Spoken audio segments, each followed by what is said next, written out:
Décoder l'astrologie, le podcast qui vous aide à interpréter le langage cosmique. Mon nom est Maude Vallière et je vous accompagne dans l'exploration de votre carte du ciel sous la lentille de l'astrologie ancienne.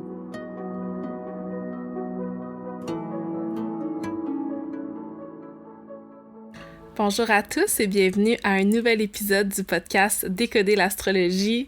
Comme d'habitude, je suis super contente d'être avec vous aujourd'hui.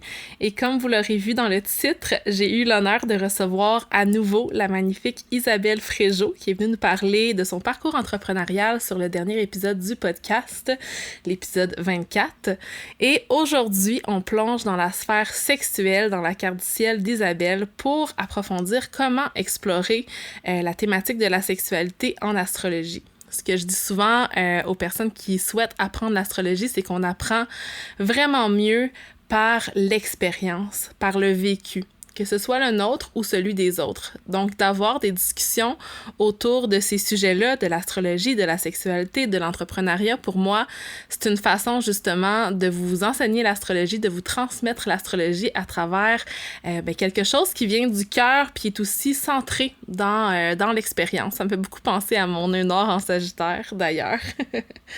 Alors aujourd'hui, on va explorer ensemble quel placement on doit regarder dans la carte pour mieux comprendre la sphère sexuelle. Donc on va parler du Mars en Bélier, maison 8, d'Isabelle. Isabelle qui est venue briser les tabous. On va parler de son stellium en maison 5. On va parler de sa planète sexuelle qui est Saturne en Sagittaire en maison 4. Et on va également parler de sa pleine lune natale. Donc Isabelle est née sous une pleine lune, soleil en Capricorne, lune en Cancer. Donc ça vient créer une espèce de dualité. D'ailleurs, je veux vraiment remercier Isabelle d'avoir été la première personne à venir nous parler de ce sujet sur le podcast et vous lancer peut-être une invitation aux personnes qui sont confortables de parler de leur sexualité. Si ça vous tente de venir sur le podcast, j'aimerais vraiment ça que ceci devienne une série. Je trouve ça tellement intéressant. Donc, vous pouvez m'écrire à mon adresse courriel que je vais mettre en barre d'infos de l'épisode. C'est le astro@maudevalière.com. Et si, après l'écoute de cet épisode, vous avez envie d'en savoir plus sur la sphère sexuelle dans votre propre carte du ciel, si vous connectez à l'énergie d'Isabelle, si vous connectez à mon énergie, on vous invite à notre première co-création qui va avoir lieu le 15 août prochain. Donc, pour les personnes qui écoutent cet épisode avant le 15 août 2023, vous allez pouvoir aller voir les informations dans la section Atelier de mon site web. Et pour les personnes qui écoutent cet épisode après le 15 août 2023, sachez que l'atelier va être disponible dans la section Boutique de mon site web pour que vous puissiez aussi goûter à ces enseignements. Donc, c'est vraiment un atelier sur la sexualité et sur l'astrologie. Donc, Isabelle va venir nous parler de sexualité consciente. Elle va aborder le concept du soi sexuel. Elle va aussi nous parler des blueprints érotiques, schémas érotiques en français, qui sont différents types qui peuvent représenter notre sexualité. J'ai envie de dire que c'est presque des archétypes sexuels qui viennent nous en dire plus sur notre façon de vivre notre sexualité, sur nos désirs. Donc, on va faire le petit quiz ensemble pour savoir, quel est notre type, puis on va venir comparer ça aussi avec ce qu'on va avoir découvert sur notre carte du ciel. D'ailleurs, récemment sur Instagram, j'ai partagé une publication qui se nomme « Les blueprints érotiques et les signes du zodiaque », donc vous pouvez aller voir ça. On peut déjà créer des liens entre l'astrologie et justement les différents schémas érotiques, c'est super intéressant. Donc Isabelle va nous parler de ça, on va faire un petit quiz, puis on va analyser aussi la sphère sexuelle dans notre carte du ciel, donc je vais parler des planètes sexuelles, des maisons sexuelles, on va faire un exercice d'analyse de la sexualité dans votre carte du ciel et on va aussi explorer la compatibilité sexuelle entre deux personnes en venant superposer les deux cartes du ciel. Donc ça, c'est ce qu'on appelle une synastrie sexuelle. Ça va être super intéressant. À la fin de l'atelier, on va avoir un cercle de partage intime. Pour celui-ci, les places sont limitées et il ne sera pas enregistré. Donc, sachez-le, si vous voulez vous joindre à nous, vous pouvez le faire via le lien dans la barre d'information de l'épisode. D'ailleurs, pour ceux qui ne le savent pas, tous mes ateliers passés sont disponibles sur ma boutique d'ateliers à la carte sur mon site web. J'ai une dizaine d'ateliers sur différents sujets en astrologie. J'en ai un pour les débutants, les bases d'une lecture de carte du ciel. J'ai un atelier sur l'entrepreneuriat et la carrière dans la carte du ciel, sur les relations amoureuses dans la carte du ciel, sur la maternité, la famille et les enfants dans la carte du ciel, sur l'amitié et les cercles sociaux dans la carte du ciel et sur plein d'autres sujets comme l'astéroïde Vesta, notre flamme sacrée, la blessure de Chiron, qui est une comète, donc Chiron qu'on appelle le guérisseur blessé. J'ai un atelier pour comprendre les mouvements planétaires, pour analyser les transits dans la carte du ciel, un atelier sur les cycles de Saturne et le retour de Saturne, un atelier sur les nœuds lunaires et les éclipses, et un atelier sur le cycle lunaire progressé. Fait que vous avez vraiment du choix. Puis vous pouvez utiliser le code promo ASTRO4, ASTRO4, pour recevoir un atelier gratuit à l'achat de 4 ateliers. Donc dans le fond, c'est 4 ateliers pour le prix de 3. Puis le code promo va être disponible en tout temps. Autre chose, parce que oui, j'ai d'autres choses à dire. D'ailleurs, au moment de l'enregistrement, c'est mon retour de Mercure en Lion. Donc si je parle beaucoup, c'est pour ça. Ah, blame it on the planets.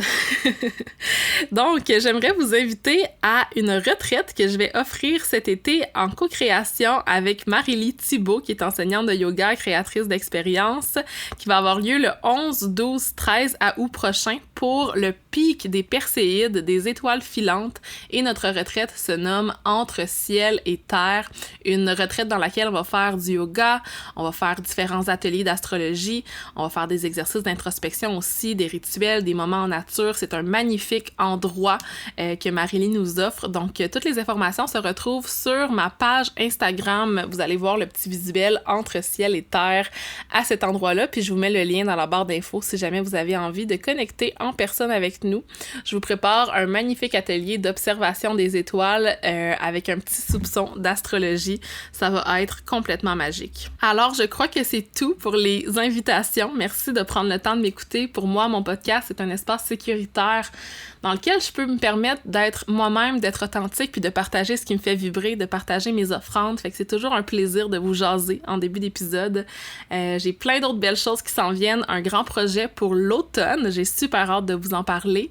Plein de belles co-créations avec des femmes de cœur et plein de beaux épisodes de podcast aussi qui s'en viennent, autant en mode solo qu'en mode co-création. Donc, je vais recevoir d'autres entrepreneurs pour la série L'entrepreneuriat dans la carte du ciel. Puis ce qui est intéressant dans ces épisodes-là, c'est que oui, on parle de projet entrepreneurial, mais avant tout, on parle de la personne qui se cache derrière la carte du ciel, de son essence qui se transmet à travers l'entreprise. Fait que pour moi, c'est une belle façon d'enseigner l'astrologie en même temps que de parler d'un sujet qui m'intéresse vraiment. Et en parlant d'entrepreneuriat, sachez que je vous prépare un épisode solo sur mon parcours entrepreneurial et les liens qu'on peut faire avec ma carte du ciel.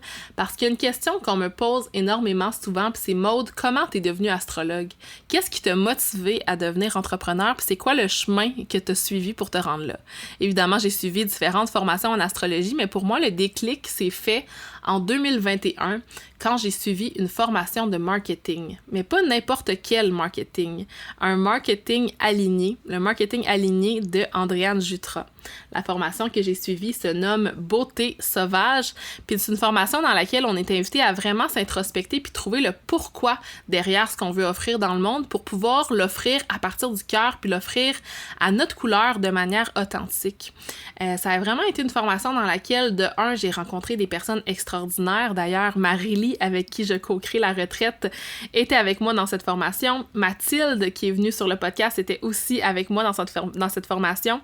Isabelle a fait la cohorte 2 de cette formation, fait que c'est vraiment un endroit qui nous permet de connecter avec les autres, mais aussi de prendre la confiance d'être totalement soi-même. Pour moi, ça a été un game changer, ça a été le moment de ma vie où est-ce que j'ai réalisé que oui, je peux être entrepreneur, je peux vivre de ma passion, puis je peux oser briller. Fait que c'est vraiment... j'en parle souvent, si vous me suivez sur les réseaux sociaux, de cette formation-là, parce que honnêtement, ça a changé ma vie, tu sais. Puis c'est drôle parce que l'an dernier, pendant la cohorte 2, j'avais plusieurs de mes amis qui ont décidé de suivre la formation après que je leur ai parlé de mon expérience.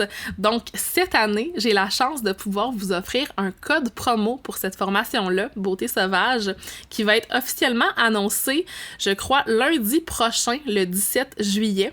Un code promo qui vous donne 10% sur la formation, puis c'est un code affilié. Donc, quand vous vous inscrivez, je reçois aussi un 10% en retour. Donc, vous pouvez utiliser le code MAUDE, M-A-U-D-E, pour vous inscrire à Beauté sauvage si jamais l'entrepreneuriat et les projets créatifs, c'est quelque chose qui vous parle et que vous avez envie d'apprendre comment partager votre essence, comment briller dans le monde dans un marketing qui est conscient puis qui est pas tout ce qu'on voit partout sur les réseaux sociaux et dans notre société. Bref, j'aurai la chance de vous en parler un peu plus en profondeur dans mon épisode solo sur mon parcours entrepreneurial. Pour l'instant, je sais que vous l'attendez. Je vais vous laisser écouter cette belle discussion spicy que j'ai eue sur la sexualité d'Isabelle. D'ailleurs, si vous aimez son énergie, si vous aimez la façon dont elle s'exprime, si vous aimez le contenu de ses paroles, je vous invite à aller écouter son podcast Rouge Podcast. Je mets le lien dans la barre d'infos de l'épisode. C'est totalement miam. Donc, merci Isabelle d'avoir accepté d'être la première invitée dans cette nouvelle série et je vous laisse écouter notre discussion.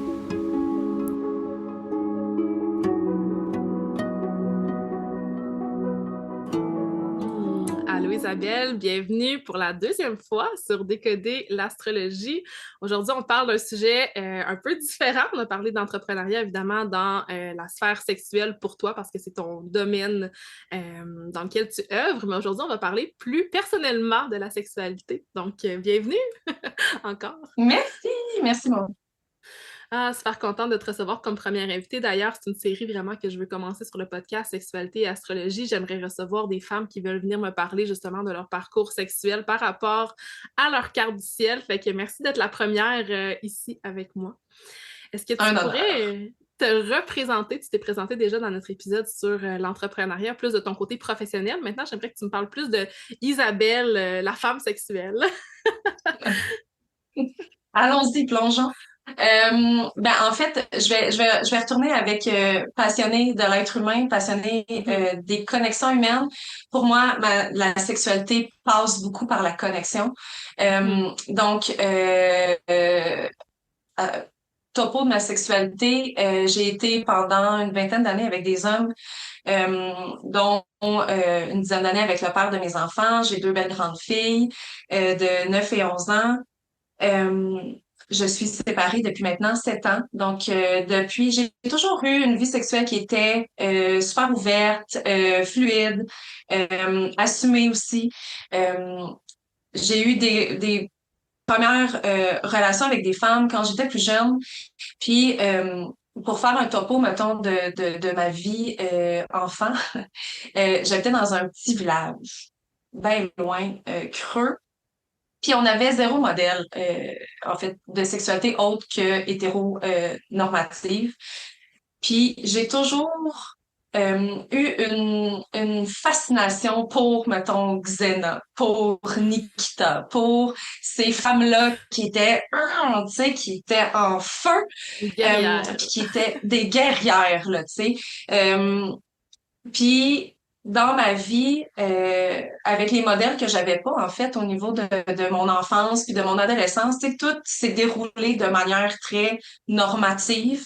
Euh, Fait que j'étais avec des hommes, puis quand j'ai eu à travers ça des relations avec des femmes, puis quand je me suis séparée il y a 7 ans, j'ai vraiment fait une grande introspection sur moi-même. Qu'est-ce que je veux? Tu sais, j'ai toujours connecté beaucoup avec l'humain, autant homme que femme, mais il y a quelque chose en moi qui allait vers la sexualité féminine, qui était beaucoup plus douce, ouverte, connectée, puis, en fait, que je filais plus finalement. Fait que depuis la séparation du père de mes enfants, donc j'ai une vie sexuelle exclusivement homosexuelle. Donc voilà, c'est mon parcours de femme sexuelle depuis petite. Fait que maintenant, tu te considérais comme homosexuel, pas nécessairement bisexuel. Là. Où est-ce que tu en es en ce moment présent? Ouais, non, c'est une étiquette. Tu vois, j'aime pas beaucoup le mot lesbienne. Je trouve que, en fait, on est, je sais pas, il y a quand même quelque chose de péjoratif, je trouve. Je pense j'ai intériorisé des affaires quand j'étais jeune, justement, par le fait que sûrement j'avais pas de modèle. Fait que je le dis rarement, mais ça viendra. Mais clairement, homo romantique, assurément, tu sais, c'est ça, dans le fond, je suis lesbienne, puis je veux juste pas me l'avouer ou l'avouer. J'aime pas ce mot-là, mais c'est ce que je suis quand même. Fait que, j'ai l'impression aussi mais je me laisse quand même cette fluidité, tu sais. Je trouve que c'est peut-être aussi influencé par la pornographie, tu sais, c'est le mot qui est Mm-mm. utilisé. Fait que, tu sais, puis tout ce qui a été ancré dans notre société par rapport à ça, puis ouais, je comprends pour le mot, fait que, mais on comprend ce que tu veux dire. Ouais, c'est comme, en fait, je pense que c'est ça, c'est super sexualisé, le mot lesbienne. C'est ce que Mhm. j'aime pas, en fait. Fait Par que, les hommes. oui, par les hommes, par la porno, tu sais, on voit deux lesbiennes ensemble, puis tout de suite, c'est comme, ah, voulez-vous faire un trip à trois? Tu sais, fait que c'est ça. Fait que je pense que c'est ça qui cloche un peu dans ma tête, mais sinon, autrement, en enlevant l'étiquette du mot, oui. Oui, Hmm. je suis. Puis Mm-mm. je suis curieuse de savoir si tu parles que ta sexualité a toujours été quand même assez libérée, quand même assez ouverte. Est-ce que c'était quelque chose que tu dégageais aussi pour ton entourage sur la sphère publique ou c'était quelque chose qui était un petit peu plus caché puis qui se passait juste dans la chambre? Maintenant, est-ce que ça a été quand même clair, tu sais, puis est-ce que tu extériorisais cette sexualité-là? Je pense que oui. Il y a eu un moment quand j'ai eu mes enfants où je l'extériorisais moins, bon, Hmm. par les circonstances de la vie. Mais j'ai toujours été quelqu'un d'un peu grand. Euh, comment dire? Je te vois, je le Un- comprends, mais pour pour les auditeurs. ouais, tu sais, d'aller un peu teaser. J'ai toujours été quelqu'un d'un peu mystique là-dedans, mais pour aller justement La dans séduction. l'imaginaire, oui, dans la Hmm. séduction, mais ouais, fait que ça a toujours été ça, ça a toujours été là, euh, mais plus maintenant, clairement. Ouais. Hmm. Ah, c'est vraiment intéressant. Puis, tu sais, on a commencé déjà à regarder un petit peu ta carte, puis il y a plein de beaux liens à faire, fait qu'on peut plonger là-dedans directement. Donc, première chose qu'on regarde dans la carte du ciel quand on va aller voir l'énergie sexuelle, c'est le placement de Mars.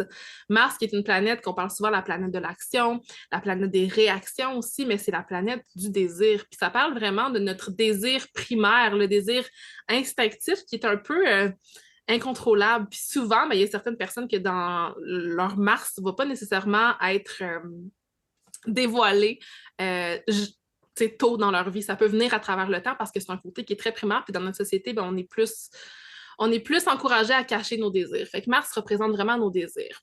Pour ceux qui veulent regarder la carte du ciel d'Isabelle en même temps, elle va être dans la barre d'infos de l'épisode. Fait que vous pouvez aller l'ouvrir. Isabelle a son Mars en bélier dans la maison 8. Donc déjà, Mars en bélier, c'est Mars qui est à domicile, Mars qui est totalement confortable. C'est Mars dans son énergie pure yang, donc énergie active, énergie de feu. J'ai souri tantôt quand tu me parlais de ton attirance pour Xena, la princesse guerrière, le bélier qui est l'archétype du guerrier. Fait que déjà, Mars en bélier, Mars à domicile, moi je vois un appétit sexuel qui est quand même très fort. Est-ce que ça relate pour toi? Mhm. Très Ça a fort. toujours été le cas ou J'ai très fort? toujours eu, ouais, j'ai toujours eu une très grande libido. Euh, puis Suzanne Ovulant, je voyais que ça descendait, mais depuis l'arrêt de tout ça, oh là, excusez-moi. Ouais, c'est quelque chose Intéressant. qui est bien, bien, bien présent. Ouais. J'en reviens pas. Je trouve ça fou à quel point comme les placements sont évidents. Puis ben, je vois aussi que tu as ton nœud nord en bélier dans la maison 8. Puis dans ma vision de l'astrologie traditionnelle, le nœud nord, c'est un point qui, quand il est en coprésence avec une autre planète, vient intensifier, augmenter l'énergie. Les nœuds lunaires étaient associés anciennement à le dragon serpent Raoult Ketu. Puis Raoult, c'était la tête du serpent qui avait toujours soif pour plus. Il y a une grande histoire autour de ça, mais au final, ça représente que le nœud nord, c'est de quoi on a soif dans notre vie. C'est quoi notre rappel instinctif? Fait que c'est comme si ça vient rejoindre ton Mars, puis ça vient l'amplifier, en fait. Fait que intéressant aussi de voir que c'est double Hmm. dans ta carte du ciel. Ouais. Fait que tout ce qui est dans l'énergie du bélier, que ce soit la fougue, la passion, la confiance en soi aussi, souvent les personnes qui vont avoir un Mars en bélier vont avoir une confiance. Je me demande si ça se présente dans ta sexualité, l'idée d'être confiante, puis confortable, puis d'initier aussi. Oui. Initier, c'est mon, oui, c'est mon thrill. J'aime beaucoup initier. Pour vrai, l'énergie masculine dans ma sexualité est très présente. Euh, Puis, en fait, comment je pourrais dire ça? Dans ma vie privée, tu sais, tantôt on parlait, mettons, d'aller à l'épicerie, là, tu sais, je vais avoir plus de réserve par rapport à mon corps, par rapport à qui je suis. Euh, Là, l'épicerie, c'est un peu, en tout cas, tu comprends l'idée. Mais quand j'arrive dans ma vie sexuelle, tu sais, j'ai comme plus ces tabous-là, de comment je me présente, de quoi a l'air mon corps, je suis vraiment là, dans le moment présent, dans cette intensité-là, puis une fois que je pars dans cette énergie-là, il n'y a plus rien qui m'arrête. C'est vraiment intéressant. Mm. Puis aussi le fait que tu dises que est-ce que tu as été souvent quelqu'un qui a initié les relations sexuelles avec les autres? Parce que les signes cardinaux, Bélier, Balance, Capricorne et il m'en manque un, Cancer, c'est des signes qui sont les signes qui débutent les saisons. Donc on associe beaucoup l'énergie de l'initiation avec puis d'être le premier à prendre action. Est-ce que ça s'est présenté dans ta vie ou tu es plus dans le réceptif? Non. Ouais, ouais. Non, non, non. Je suis beaucoup plus dans l'action. Je suis beaucoup plus dans l'action. Puis normalement, tu sais, j'ai pas eu énormément de partenaires dans ma vie. Euh, mais les partenaires, je les ai pas mal tous initiés, je te dirais là. Ouais. Ça Hmm. me prend parce que tu sais, ça me prend vraiment une connexion. Moi, le sexe mécanique est rendu pour moi vraiment moins intéressant là. Genre, c'est pas quelque chose que j'aime. Puis c'est pas quelque chose dont j'ai envie non plus. Fait que ouais, je suis beaucoup plus dans l'initiative, puis je vais chercher euh, cette connexion-là avec toi, puis tu sais, on crée quelque chose ensemble. C'est vraiment ça, ma sexualité, ouais. Mm. C'est vraiment intéressant. Puis je veux qu'on parle de la maison 8 aussi. La maison 8 qui en astrologie représente souvent un peu ce qui est tabou, caché, secret, le mystère, les choses qu'on ne voit pas nécessairement. C'est quoi ta relation avec ça par rapport à la sexualité? Est-ce que tu as l'impression qu'il y a une partie de ta sexualité qui, pour la société ou certaines personnes, serait considérée comme non conventionnelle, tabou? Souvent, je parle de la maison 8 comme étant, quand on relie la maison 8 à la sexualité, comme étant plus tout ce qui est kink, fétiche, fait, qu'est-ce qui sort de l'ordinaire? Est-ce qu'il y a une partie de ta sexualité qui tend vers ça? Ben, clairement, juste mon parcours sexuel, là, tu sais, de hétéro à lesbienne, mettons. Déjà là, on a quelque chose, on tient quelque Mhm. chose qui est non conventionnel. Euh, Sinon, tu sais, moi, je suis super ouverte à tout essayer, tu sais. Fait que j'ai pas de tabou, mais le fait de pas avoir de tabou, c'est comme tabou pour les autres, j'ai Oui. l'impression, tu sais. Fait que ça se présente vraiment plus comme ça, en fait, d'assumer qui je suis à travers ma sexualité. Juste ça, des fois, c'est un trigger pour les autres. Fait que, ouais, Mhm. je le vois plus comme ça, mais tu sais, sinon, au niveau des, tu sais, plus, mettons, kinky ou quoi que ce soit, tu sais, j'ai pas des pratiques comme super BDSM, Mhm. comme mais ouais, je pense que c'est juste dans mon être, en fait, que Mhm. ça se vit tout ça. C'est Mm. ça. Puis, tu sais, c'est pas nécessairement quelque chose qu'on ressent nécessairement, cette maison-là. C'est plus au niveau de comme par rapport justement à l'autre, puis par rapport à la société dans laquelle on évolue. Fait que je trouve ça intéressant. Puis, tu sais, je regarde l'énergie de Mars en Bélier, puis on parle souvent du guerrier ou de la guerrière, comme Xéna, tu sais. Puis, je me demande, est-ce que. Puis j'ai l'impression qu'il y a d'autres choses qui viennent se mêler à ça. Tu sais, ta lune en cancer est quand même douce. Est-ce que tu considères ta sexualité comme étant plus rough, passionnée, agressive ou plus douce et délicate? Ou un peu des deux, peut-être. Ouais, je te dirais un peu des deux. C'est là ma dualité. Mais c'est un peu des deux, dépendamment du moment. Puis Hmm. des fois, ça va être dans le même moment, ça va être les deux. Ouais, c'est vraiment les deux. Je pense que dès qu'il y a une connexion pour moi, que ce soit plus rough ou plus douce, la connexion est là, la confiance est là, le respect est là, le consentement est là. Fait que, comme, allons-y, tu Mhm. sais. Ouais. Je trouve ça vraiment intéressant. On va pouvoir explorer tes autres placements aussi à partir de ça. Fait que Mars, vraiment énergie primaire, énergie instinctive. Le genre d'énergie qu'on ressent là, dans notre ventre quand il y a le feu. Là. Si vous voulez un peu comprendre son énergie, ça ressemble à ça. On va aller aussi voir notre placement de Vénus dans la carte du ciel au niveau des relations sexuelles. Évidemment, Vénus gouverne les relations en général, fait que c'est vraiment notre façon de connecter avec l'autre, puis de vouloir aussi être en union. Il y a vraiment cette énergie-là d'union avec Vénus. Puis ton Vénus est placé en Sagittaire dans la maison 4. Donc déjà, de voir une Vénus en Sagittaire, une Vénus de feu qui forme un aspect de support, un trigone avec ton Mars. Fait que déjà, de voir cet aspect-là, c'est que ta façon de connecter, puis ben, ton désir instinctif, ton énergie primaire, primale, viennent se supporter puis viennent aller dans l'énergie du feu tous les deux. Fait que déjà, il y a une fluidité qui est créée Hmm. à cet endroit-là. Puis Vénus en Sagittaire, pour moi, il y a beaucoup l'énergie de la liberté puis d'explorer des nouveaux horizons. Comment tu peux voir ça dans tes relations sexuelles? Euh, la liberté, puis les nouveaux horizons. Ben pour moi, la sexualité, c'est euh, d'expérimentation, en fait. Fait que c'est basé que là-dessus. Euh, Sinon, c'est plate. Mhm. Tu sais, j'ai besoin de ce feu-là, en fait. Je pense que c'est vraiment ça. Puis je sais pas trop comment le figurer, mais vraiment pour moi, la connexion à l'autre puis l'expérimentation, c'est vraiment la Mhm. liberté sexuelle. Fait que, Ouais. ouais, je le vois comme ça, tu sais, L'expérimentation. d'être, ouais, puis d'être attiré non seulement par le corps, mais aussi par l'esprit, par justement les conversations, par, tu sais, prendre un verre de vin puis juste parler pendant des heures puis se teaser. Tu sais, on est vraiment, moi, je suis vraiment là-dedans, là, de vouloir La justement séduction. séduire. Ouais, puis Hmm. de sentir la connexion avec l'autre. Ouais, c'est comme ça que je la vis plus ma sexualité au Hmm. niveau de l'exploration, là. Mm. J'ai beaucoup aimé que tu dises le mot expérimentation parce que c'est souvent un mot qui est relié à l'énergie du Sagittaire, justement. Le Gémeaux, lui, qui est plus dans les faits puis apprendre par l'apprentissage. Mais là, avec le Sagittaire, c'est comme si on allait explorer vraiment à travers l'expérience qu'on est en train de vivre, à travers essayer des choses différentes aussi avec l'autre. Fait que, ouais, c'est beau comme façon Ouais, de connecter aussi.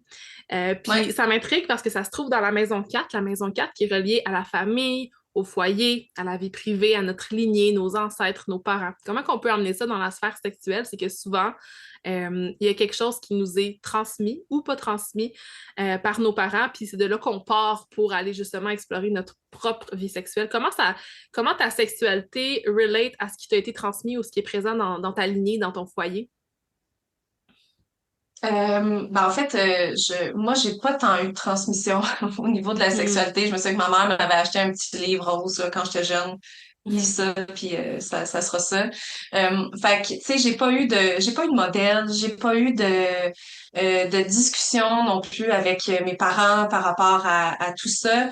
Je pense que ça a fait en sorte, justement, de pas avoir de modèle autre que hétéronormatif. Ça a fait en sorte de pas avoir vécu ce que peut-être qui était là pour moi dès le départ, tu sais, puis d'avoir Mhm. suivi un chemin qui était le mien, puis c'est correct parce que je veux dire, mes relations avec les hommes ont été vraiment épanouissantes pour moi, puis nourrissantes, puis tu sais, il y a rien qui s'enlève de tout ça, puis j'ai vraiment appris, puis bon.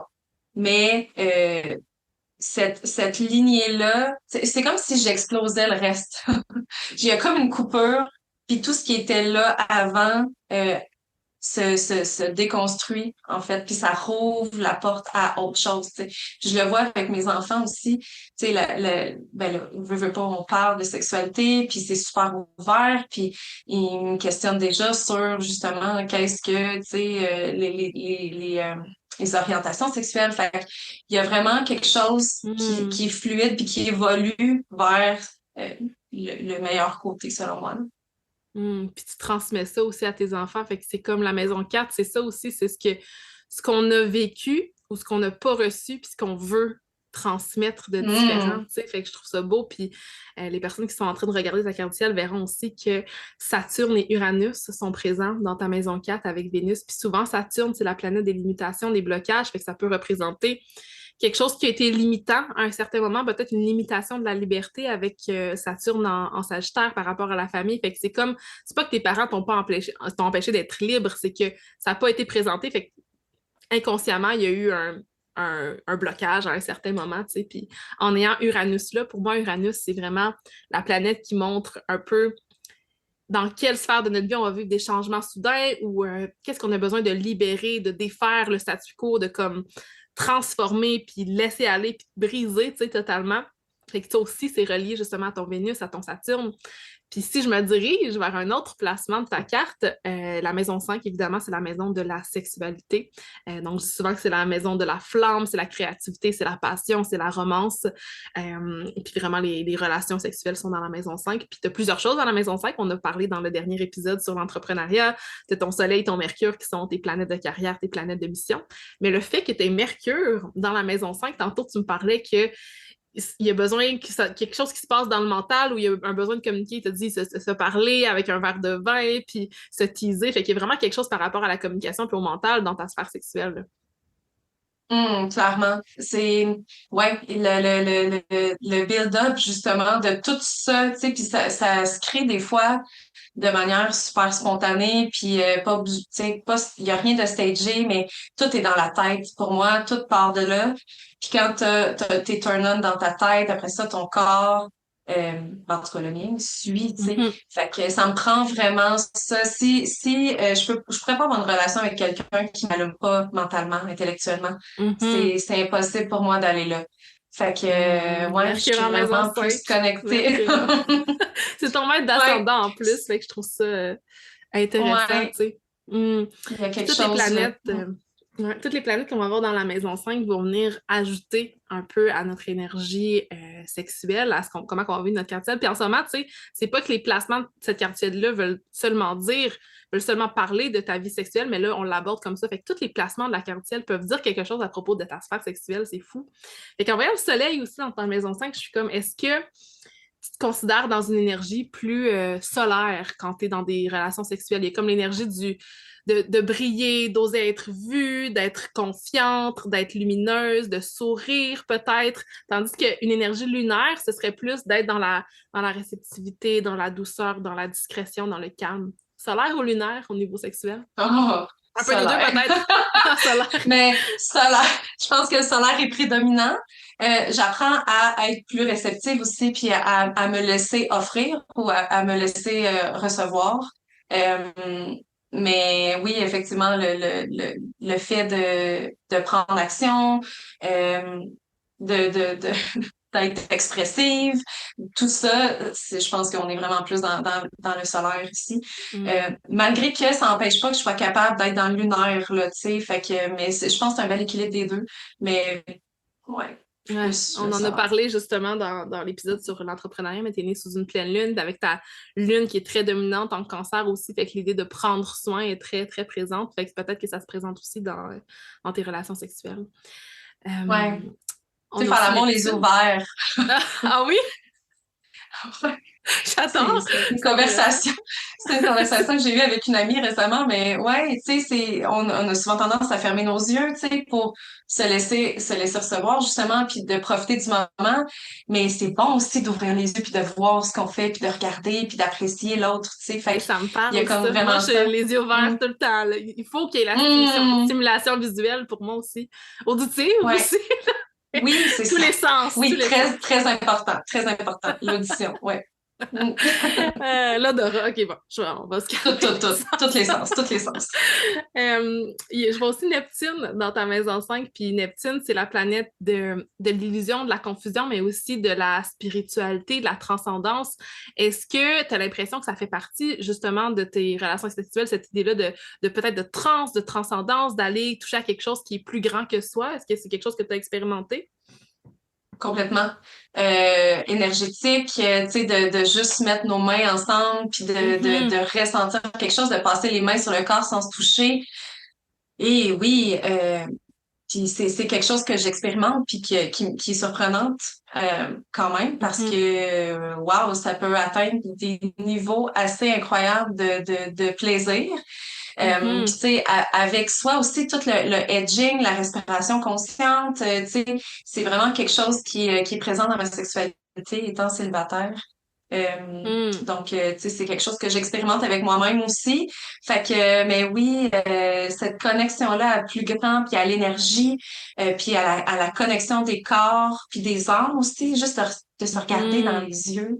Il y a comme quelque chose Ah. là qui est super gênant, tu sais, mais qui devient Vulnérable. comme captivant. Puis ah oui, il y a quelque chose là qui est super excitant aussi là, tu sais. Hmm. Donc, Puis j'aime que tu mentionnes la sexualité avec soi, tu sais, puis je trouve que ça ramène beaucoup à Mars en Bélier. Je pense que Mars en Bélier parle justement que tout part de soi, tu sais, de se prioriser soi aussi, fait que c'est que l'instinct est naturel de se diriger ben, vers la masturbation puis vers les pratiques solo aussi, là, avec un Mars en Bélier. Fait que complètement, complètement. Puis Mm. ça, c'est quelque chose à détabouiser aussi parce que Mhm. la Maison 8. sexualité, tu sais, l'auto-érotisme pour les hommes, c'est quelque chose dont on parle, puis tu sais, correct, tout est beau, mais au niveau de la femme, de se masturber, puis d'avoir ces pratiques-là tout seul, oh, on est comme un peu plus dans la culpabilité, dans la honte, dans le plein de sentiments négatifs qui font en sorte qu'on s'empêche ou qu'on se limite.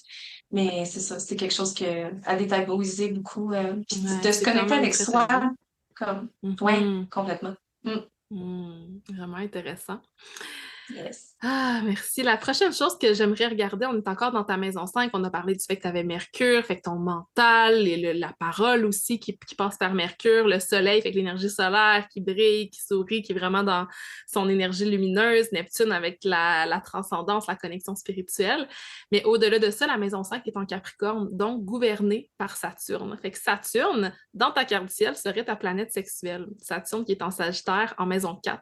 On a déjà parlé de l'énergie du Sagittaire puis de la maison 4, fait que ça, on s'entend que c'est très présent, mais je suis curieuse de l'énergie de Saturne. Ce que je vois, moi, dans Saturne, de un, j'en parle souvent, c'est le maître du temps, fait qu'il y a vraiment cette idée-là que peut-être ça prend du temps avant de connecter à son énergie pure sexuelle, peut-être qu'il y a une attirance aussi vers l'âge, l'expérience, vers quelqu'un qui a plus cette énergie-là autoritaire, une attirance peut-être vers l'autorité, ou soi-même incarner une certaine autorité, certaines structures. Je suis curieuse de voir comment ça se présente dans tes relations sexuelles ou ta relation avec toi-même.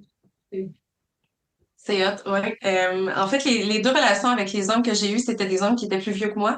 Le père de Mhm. mes enfants a 26 ans Quand même, de quand plus même. que moi. Donc, ça, c'est quelque chose tu sais, est-ce que c'est une attirance vers l'autorité ou vers justement L'expérience. l'expérience? Je pense que c'est plus l'expérience Mhm. qui m'allume, en fait, la connexion justement avec l'intellect. Tu sais, d'avoir des discussions, tu sais, au début de la relation avec le père de mes enfants, on passait des heures à discuter. Euh, Ce qu'on retrouve pas tant nécessairement avec des hommes de notre âge, là, tu sais, des fois, c'est plus Mhm. difficile. Fait qu'il y a vraiment ça qui pour moi, créait quelque chose, puis qui amenait à ce type de relation-là, là, je pense, ouais, complètement. Je trouve ça vraiment intéressant Ouais. parce que je fais un parallèle avec ma propre carte. Moi aussi, ma maison 5 n'est pas en Capricorne, mais est en Verseau, aussi gouvernée par Saturne. Puis j'ai aussi une attirance. Mon chum, moi, il a 8 ans plus que moi. Il n'est pas si plus âgé que ça, mais il y a quand même cette attirance-là vers ouais, l'expérience, vers la, ouais, l'image, le concept de tout ça. Là. Je trouve ça vraiment Ouais, intéressant. ouais, mais ouais, il y a quelque chose tu sais, à ce moment-là, je veux dire, j'étais jeune aussi, là, ça fait 15 ans, mais euh, il y a vraiment quelque chose au niveau de la sensibilité, de la connexion euh, qui m'attirait aussi dans cette expérience-là. Tu sais. Mhm. C'est comme l'expérience de l'âge, mais c'est aussi l'expérience globale de la relation. Fait que, ouais, C'est aussi que l'immaturité, parfois, c'est un turn-off. Enfin, je sais pas pour toi, mais moi, oh, c'est vraiment parfois, tout le temps. toujours, C'est ça. toujours. Ouais, Ouais, vraiment. ouais. Puis Euh, en n'étant pas dans le sexe mécanique, ben c'est là que ça joue en fait. Parce oui, que exactement. j'ai besoin de cette connexion-là. Ouais. Puis je suis curieuse si on a parlé de plusieurs de tes pratiques, plusieurs de qu'est-ce qui t'attire en fait. Puis est-ce que tu le sais, toi, c'est lequel ton schéma érotique? En fait, j'ai toujours pensé que j'étais shapeshifter, Hmm. métamorphe Hmm. en français. Euh, mais je suis plus dans le kinky sans trop le savoir. Ah, Mais ouais, intéressant. j'ai fait les tests, puis c'est là que ça m'amène. Euh, mais c'est ça, l'ouverture, des fois, est difficile à. Tu sais, il y a tellement d'ouverture dans ma sexualité qu'on dirait que je pars dans tous les sens. C'est pour ça que je pensais que j'étais plus Mhm. comme métamorphe, le mélange des cinq, ben des quatre autres. Euh, mais ouais, fait que il y a comme ce petit côté-là. Je pense que c'est kinky en premier, puis après ça, c'est sensuel. Énergétique, Hmm. En tout cas, tu sais, il y a des catégorisations, là, mais je pourrais le ressortir, mais ouais, on est dans Ouais. le tease ici, là. Mm. C'est vraiment, vraiment intéressant. L'expérience, en Ouais. fait. Ouais, C'est ça. Puis même, je trouve que dans le côté kinky, il y a aussi l'idée de l'expérience. Fait que ça ramène aussi à exact. Mercure dans ta maison 5, tu sais, de comme toute l'imagination aussi qui vient avec ça. Ouais, Puis la d'ailleurs, connexion ensemble. Mhm. D'ailleurs, on va en parler Ouais. plus en profondeur des schémas érotiques. Si jamais vous êtes intéressé, Isabelle va venir en parler dans l'atelier Astrosexu qu'on va donner le 15 août prochain. Toutes les informations sont dans la barre d'informations d'épisode, parce que j'ai perdu ta carte du ciel, ça m'a déstabilisé. Fait quoi, on va pouvoir parler ça, puis vous allez pouvoir venir faire le quiz pour savoir c'est lequel votre schéma érotique. Puis je trouve ça vraiment intéressant parce que moi, je l'ai fait avant, puis tu sais, j'ai eu vraiment un shift dans ma sexualité récemment, puis quand je l'avais fait la première fois, j'étais pas le même type que maintenant je Mm. réalise que je suis, parce que j'ai découvert d'autres choses sur moi-même. Fait que moi, avant, j'étais sûre que j'étais sensuelle. Puis là, je suis comme, est-ce que je suis kinky? Est-ce que je suis métamorphe? Je suis pas sûre, là, tu sais. Fait que j'ai hâte qu'on puisse faire le Ouais. quiz à nouveau. C'est fluide, c'est tellement fluide Ouais. la sexualité, puis souvent on s'enferme justement dans des étiquettes, puis on veut pas ou on veut, mais il faut se laisser juste être, puis c'est ça, dans cette fluidité-là, c'est beau, c'est ça qui est beau. Ça peut changer à Mm. travers le temps, surtout, tu Ouais, sais. complètement. Mm. Ouais, ça tourne. Oui, exactement. La dernière chose que j'ai envie de parler dans ta carte du ciel, souvent on relie la lune au corps, tu sais, puis à tout ce qui est le ressenti dans le corps, puis l'émotionnel aussi. Tu sais, on s'entend qu'il y a beaucoup d'émotions qui viennent avec les relations sexuelles. Puis toi, tu as ta lune en cancer en maison 11. Fait que je suis curieuse de voir comment l'idée de prendre soin, peut-être l'énergie de l'eau, peut-être l'énergie de la connexion corps à corps ou de la proximité émotionnelle avec l'autre, peut-être l'énergie du groupe, de la communauté, comment tout ce que je viens de te nommer peut se présenter dans ta sexualité? Euh, En fait, l'émotion en tant que telle, là, Mhm. je suis vraiment, depuis que je me permets de vivre mes émotions, euh, je les ressens beaucoup plus. Puis dans ma sexualité, ça se ressent aussi dans le sens que je me laisse beaucoup être justement vulnérable, euh, le recevoir. Euh, Puis au niveau du groupe, mais tu sais, je pense que l'énergie sexuelle, on la dégage. Euh, je sais pas trop où je m'en vais avec ça, mais l'énergie sexuelle, on la dégage, puis on la ressent, en fait, à Mhm. l'intérieur de nous. Puis tu sais, l'énergie de l'eau, toute cette fluidité-là, je me permets d'être. C'est vraiment ça, en fait. C'est comme Mhm. ça que je le vois. Je me permets d'être fluide ou, tu sais, je me permets Mhm. Go with the de flow. naviguer, là. Ouais, exactement, de naviguer ça. Go with Ouais, the puis flow. Ouais.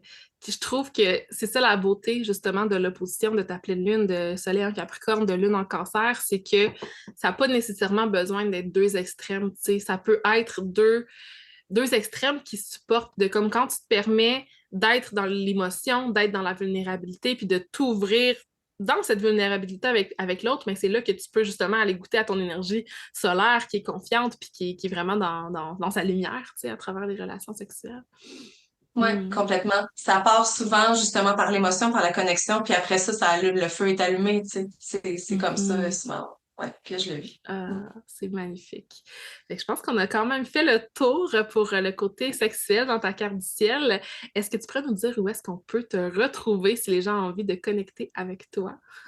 Compte Instagram, isabelle.fréjot, puis tous les liens sont là pour Le mes podcast. futures offres. Ouais, le podcast qui Ouais. sort le 3 juillet et tout.